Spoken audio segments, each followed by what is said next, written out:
Ini alasan wanita mau dinikahi secara siri.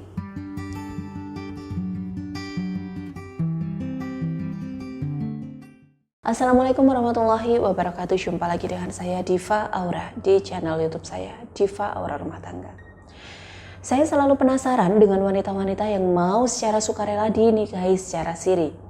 Padahal dia tahu betul konsekuensi yang harus ia terima dan tanggung jika menjadi istri siri, atau kasarnya bisa dibilang dalam persembunyian. Dari beberapa orang yang mau saya tanyai, alasan apa sih yang membuat mereka mau menjadi istri siri? Dari pria itu macam-macam dan membuat saya sedikit terkejut. Namun sebelum saya bahas, saya akan jelaskan apa itu menikah siri. Definisi menikah siri pada masa sekarang ini adalah saat pernikahan yang dilakukan oleh wali pihak wanita dan seorang pria disaksikan dua orang saksi serta tidak dicatatkan atau tidak dilaporkan di kantor urusan agama.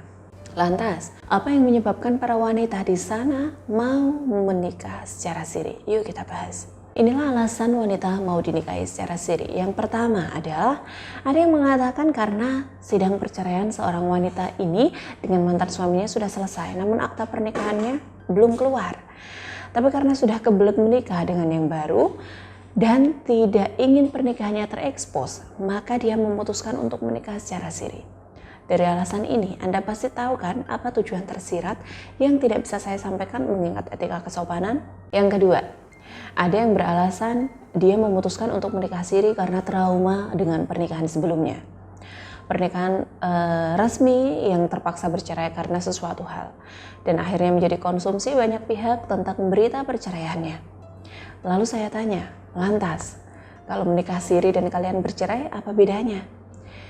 Dia menjawab, bedanya jika saya menikah siri maka perpisahan dampaknya hanya kecil, ya seperti orang pacaran lalu putus. Saya yang mendengarnya langsung kayak wow, ini pernikahan loh, bukanlah seharusnya jika Anda tidak yakin dengan pasangan Anda, jangan memutuskan untuk menikah, apalagi menikah siri. Dari jawaban ini, sahabat Diva Aura yang budiman juga pastinya tahu ke arah mana tujuan pernikahan ini. Dan untuk apa? Ya, tidak perlu saya perjelas, mengingat etika kesopanan yang harus saya jaga. Kemudian yang ketiga, ada juga yang mengatakan alasan dia menikah siri karena usianya masih di bawah umur dan belum bisa jika harus menikah secara resmi. Sebetulnya, pemerintah membuat umur minimal boleh menikah. Tentu sudah memikirkan dampak buruk ya untuk organ reproduksi anak di bawah umur. Tapi masih saja ada orang-orang yang melakukan pernikahan di bawah tangan karena usia dini. Karena usia yang belum bisa menikah resmi. Saya tidak habis pikir untuk hal ini, ya. Yang selanjutnya ada juga yang beralasan dia mau menikah siri karena suaminya berpoligami dan istri pertama tidak siap. Pernikahan suami untuk kesekian kalinya dicatatkan di kantor urusan agama.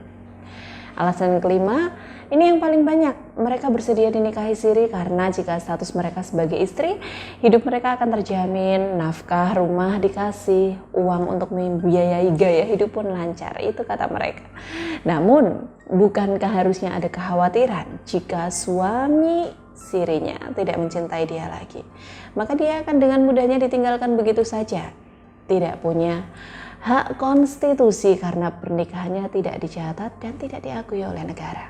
Jadi pesan saya untuk sahabat Diva Aura semuanya, yang khususnya wanita, yuk berpikirlah 1000 kali atau 2000 kali juga boleh. Berpikir dulu sebelum memutuskan bersedia untuk dinikahi secara siri. Semoga informasi ini bermanfaat. Saya Diva Aura, konsultan aura dan rumah tangga, pamit undur diri.